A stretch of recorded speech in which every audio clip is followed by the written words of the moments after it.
Welcome to this lecture series in real analysis. In this lecture, we'll discuss the notions of limit inferior and limit superior. And all we need to know is just the basics of real analysis, what are sequences, and what are convergent sequences. Okay, so let's carry on. Here are some problems for practice.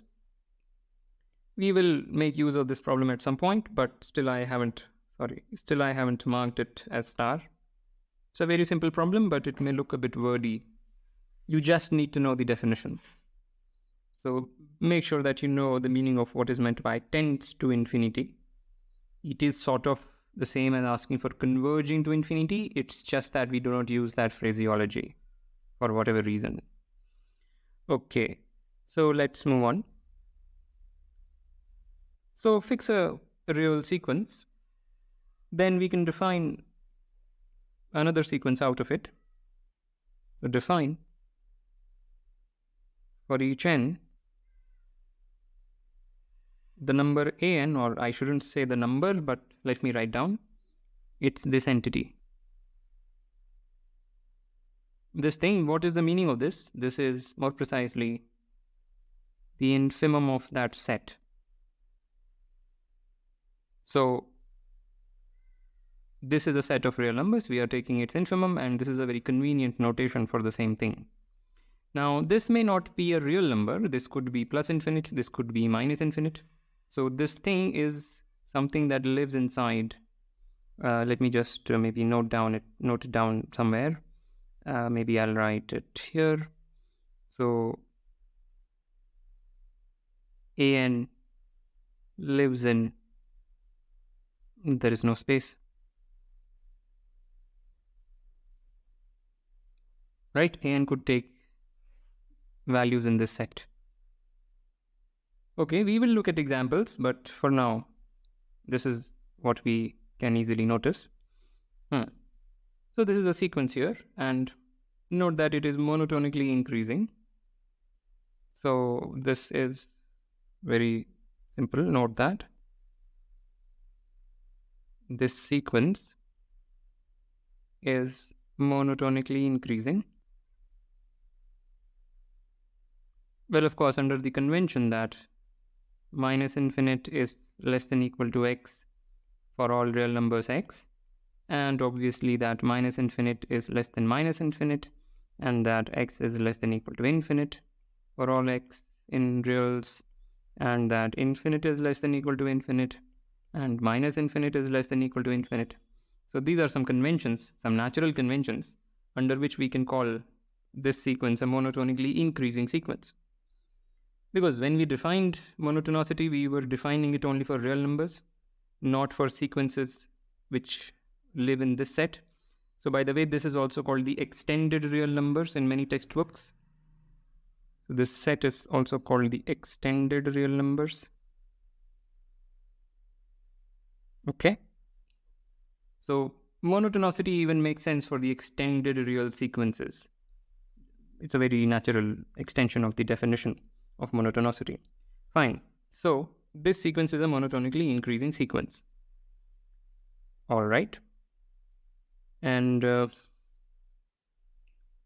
yeah. So what we can do is we can talk about the following. We can talk about this number, limit of this thing. Now this could be minus infinite, or this could be plus infinite, right? Or this could be some real number. So just to expand it out, this is equal to that number, which by notation is written like this. And this is called the limit inferior of the sequence xn. So the limit inferior could be minus infinite, plus infinite, some real number. A priori, we don't know anything about it. All right, so just a definition. Starting with the sequence of real numbers, you can define this thing, which is an element of that set, meaning it is an element of the extended real numbers. Okay. Similarly, you can define this entity completely analogously. Limsup is how we read it. And this is called the limit superior of the sequence xn. Okay. So we extracted two sequences out of a given real sequence. The first is this one, which is taken by considering the infimum of the tail sequences. So once you cut off at, or rather not cut off, but once you throw away all the things before time n, you get a tail sequence, meaning xn, xn plus 1, xn plus 2. That is a tail sequence. Take its infimum, then take the limit. The limit of the infimum is limit inferior. That is how I remember it. Liminf or limit inferior of xn is the limit of the infimums of the tail sequences. Similarly, limit superior or limsup of xn is the limit of the superiors or the supremums of the tail sequences that you obtain out of xn. Alright, so very simple concepts. And let us see some examples before we see any theorems around these notions. So here is our very usual example. This alternates between -1 and +1 according to whether n is odd or even. So what is the infimum of the tail sequence? This is, well, the sequence takes only two values, either +1 or -1, but it takes the value -1 frequently. In fact, it takes the value -1 for each odd time. So therefore, this infimum is -1. Always, for each n, this is -1, which implies the limit inferior of the given sequence is -1. And similarly, you can show that the limit superior is +1. So the limit inferior and the limit superior can disagree. No surprises there. What about this guy? Here, this is a monotonically decreasing sequence. So the infimum, well, not so, but it is easy to see that this entry, this number is actually 0. Right? We have this sequence, this drops down to, visually speaking, drops down to 0. We initially or previously saw that the infimum of all these numbers is actually 0. And the same reasoning shows that this is also 0. So that's fine, and therefore the limit inferior is 0. What about this sequence? This is 1 by m because it is a monotonically decreasing sequence. Sorry, 1 by n. What have I written? 1 by n because we have a monotonically decreasing sequence, which implies limsup is 0. Because limsup is nothing but the limit of these numbers, and that exists, and that is 0. So Liminf and Limsup may not agree. So what am I saying? Liminf and Limsup may agree. In the first example, they did not agree. Now they agree. Okay. And what about this guy? Let's see. So what is infimum of this? This is equal to, well, when m is odd, this number is a negative number with the magnitude equal to the time. So if n is odd, this is -n. If n is even, this is n. So this number is actually -infinite because you're getting smaller and smaller values as time grows. I mean, in any tail sequence, you have arbitrarily small values with arbitrarily large magnitudes, but with a negative sign. So this is actually -infinite, which implies the limit inferior is -infinite. What about this guy? By the same reasoning, this is infinite. In any tail sequence, you have arbitrarily large numbers. So this is infinite for all n, and that therefore the limit superior is plus infinite. And let's take maybe one more example to kind of see all the four quote-unquote possibilities. So this time xn equals n for all n. And this time the infimum is n, because it is an increasing sequence. The infimum of these numbers is n, and that implies the liminf, which is just the limit of these numbers as n approaches infinity. So this is infinity. And it is much more obvious that this is also infinity. So, I mean, we have kind of, here we have some difference between Liminf and Limsup. Here there's a world of difference between them. Here they are equal but at the extended real number. Here they are equal but at a real number. So a lot of possibilities are there. Okay, and one thing I should have said here, that since these are monotonically increasing sequence, I mean this sequence that you get out of considering infimum of the tail, this is a monotonically increasing sequence, but in the extended reals, right? So even in the extended reals, monotonicity makes sense because we have these conventions that minus infinity is less than equal to x, etc.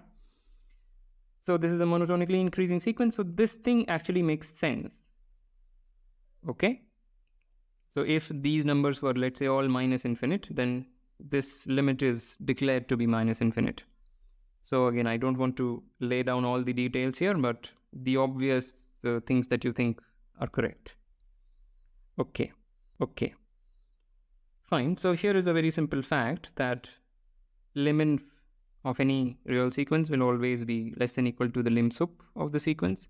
Again, under the conventions that minus infinity is less than equal to x for all real x, and x is less than equal to infinity for all real x, and minus infinity is less than infinity, and minus infinity that is less than equal to minus infinity, infinity is less than equal to infinity, etc.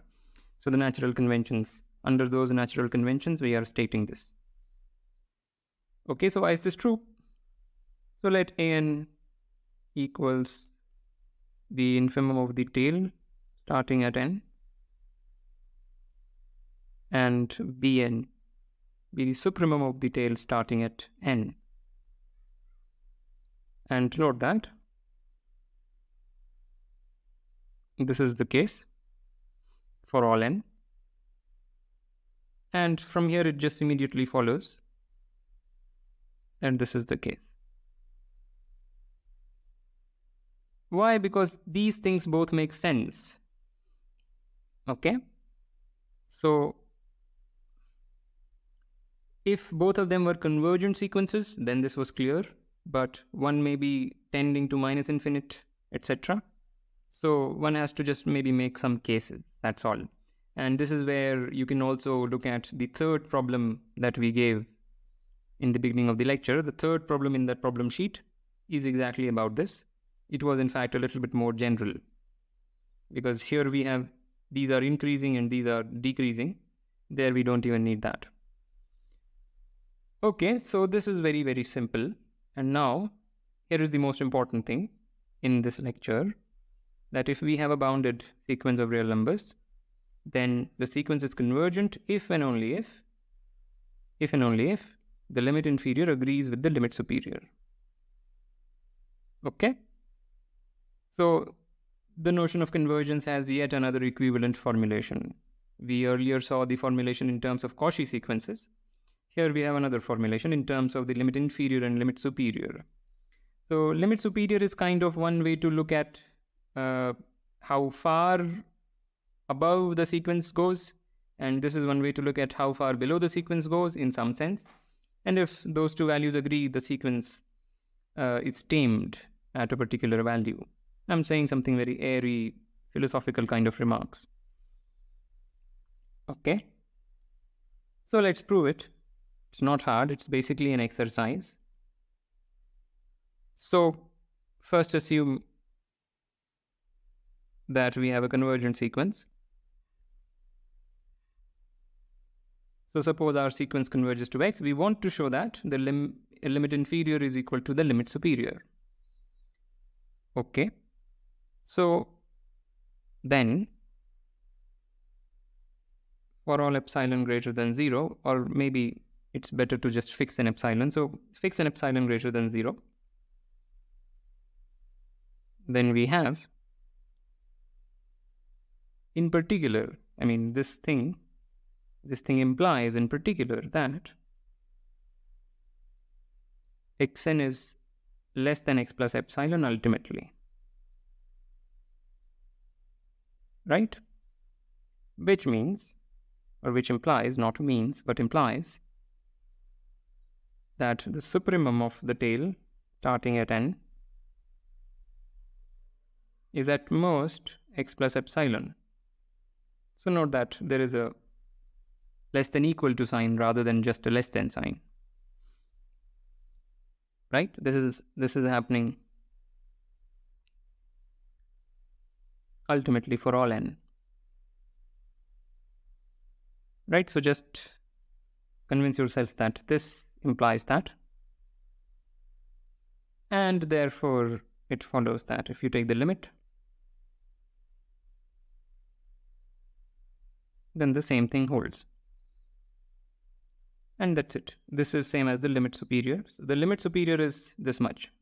Similarly, one can, so let me maybe record. What we have shown so far is that the limit superior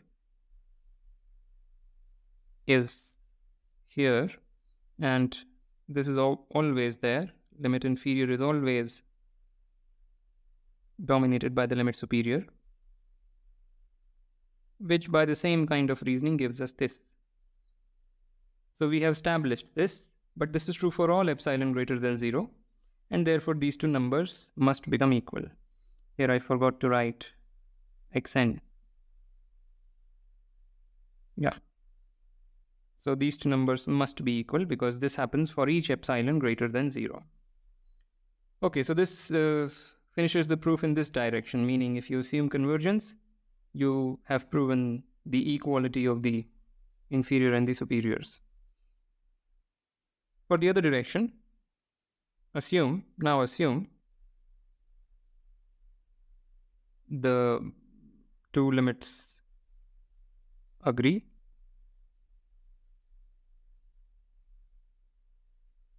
This is equal to x, and x has to be a real number. Why? Because we have a bounded sequence. If you have a bounded sequence, this thing cannot be minus infinite or plus infinite or anything, and same for this. Both of them have to be real numbers, and therefore x is a real number. It's not some extended real number. Okay, so let's just look at the second one. Looking at this one, call it star. By star, we have, again fix some epsilon greater than 0. By star, we have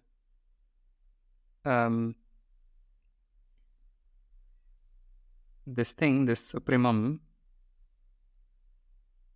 starting at, supremum of the tail starting at n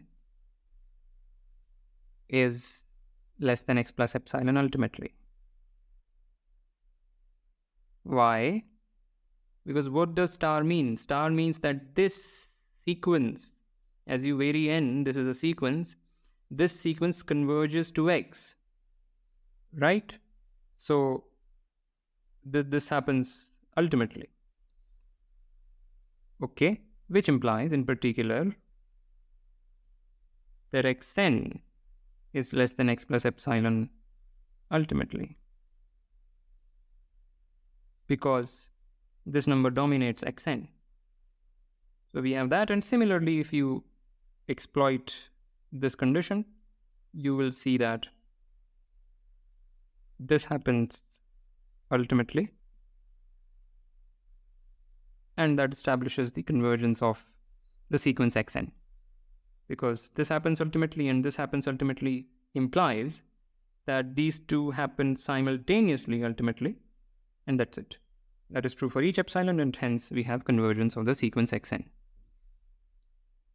Okay, so here we proved something for bounded sequences, but you can massage the statement to get a analogous statement for not necessarily bounded sequences. So this is a real sequence, then this is infinite, if and only if there is a subsequence which tends to infinite. Okay? And similarly, a similar statement for limit inferior, and you can easily prove this. So this I leave as an exercise. Okay, so next lecture we will look at the notions of limit inferior and limit superior in a different light. And with that, I want to end this lecture. As usual, like, comment, share, subscribe, and I will see you next time.